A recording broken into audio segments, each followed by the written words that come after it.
ஆண்டவருடைய நாமம் மகிமைப்படுவதாக. இந்த நாளிலும் ஒரு வார்த்தைக்கு நேராய் நாம் கடந்து போவோம். ஏசாயா எழுதின தீர்க்கதரிசன புஸ்தகம் 49ஆம் அதிகாரம் 16வது வசனத்தை நாம் பார்க்கும்போது, இதோ என் உள்ளங்கைகளில் உன்னை வரைந்திருக்கிறேன், உன் மதில்கள் எப்போதும் என் முன் இருக்கிறது என்று வேதம் சொல்லுகிறது. ஆமென். அவருடைய உள்ளங்கைகளில் நம்மளை வரைந்து வைத்திருக்கிறார்.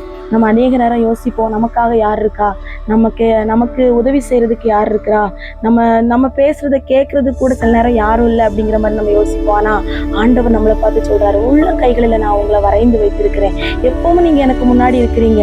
நம்மளை கவனிச்சுட்டே இருக்கிறார். நம்ம போகும்போது வரும்போது, நம்ம உட்காரும் போது, சில நேரங்கள்ல நம்ம அழுது கொண்டு இருக்கும்போது, நம்ம வேதனையோடு சில வார்த்தைகளை பேசும்போது, எல்லாவற்றையும் அவர் அறிந்திருக்கிறார். நம்மளை பார்த்து கொண்டு இருக்கிறவர் தான் இப்ப சொல்றாரு, உள்ளங்கையில உன்னை வரைஞ்சிருக்கிறேன், உன் மதில்கள் எப்போதும் என் முன்னாடி தான் இருக்கு, அதனால நீ பயப்பட வேண்டியதில்லை.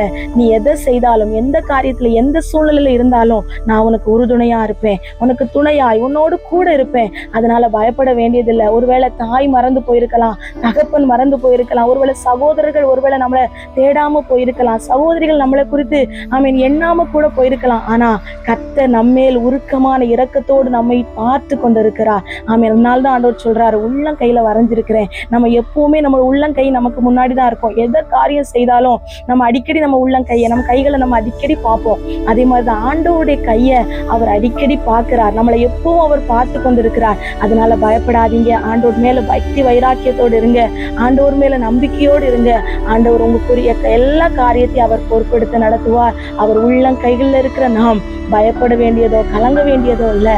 அவர் பெரியவராய் நம்முடைய வாழ்க்கையில எல்லாவற்றையும் அவர் நேர்த்தியாய் செய்து முடிப்பார். தொடர்ந்து ஆண்டோடைய பாதத்தை பிடித்துக் கொள்ளுங்க.